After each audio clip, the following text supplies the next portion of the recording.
Hey, what's up, everybody? It is day 6 of 31 and 31, and today we are watching one of my favorite fucked up endings ever in a movie. We're watching The Mist. Now, this is a movie that I eventually want to do on the podcast as like a full thing, and it's been a while since I've seen it, and I decided to watch it. Kind of everything in the beginning that's lined up for this is movies that I've kind of have seen or wanted to see again in some way, shape, or form, at least talk about them a little bit. Tomas Jane is great in this movie, and I remember actually listening to this story way back in the day because originally it was designed to be an audiobook, at least from what my first memory. And the thing with the audiobook was that it was designed to be like fully engaging as an audiobook, and that, you know, it was the first time that wasn't just being read, it was almost like it was being acted out.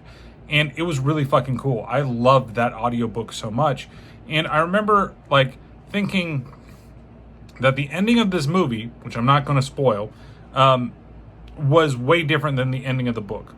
But this is one of the best movies. Like, if you like things that are unexpected, creature effects are pretty cool. It really does capture the same feelings of the original Stephen King story. Tomas Jane is great in this movie. Tomas Jane is just a great actor in general, and I kind of really wish that he had become bigger than he was. I know that like he did Hung, and that was like his biggest thing that he did, and he was great. I think he's the best Punisher that's been there. His movie wasn't very good, and for me, partially because John Travolta was the bad guy, and it wasn't a really good bad guy in that movie. But just in general, I really, really like Tomas Jane, and I think that you have a pretty good ensemble cast. And just the creature effects are great, and I love it when they finally get outside of the supermarket and they see the world, and they're driving away, and you see some of the bigger monsters that are out there.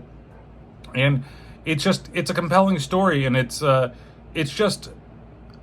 fun, and like I said, fucked up at the same time. So if you know what I'm talking about when I'm talking about this, because I'm really trying to keep it like under wraps and spoiler free with it, and if you've never seen this movie, you need to see this movie. I think that this one is a solid 4 out of 5 tough decisions.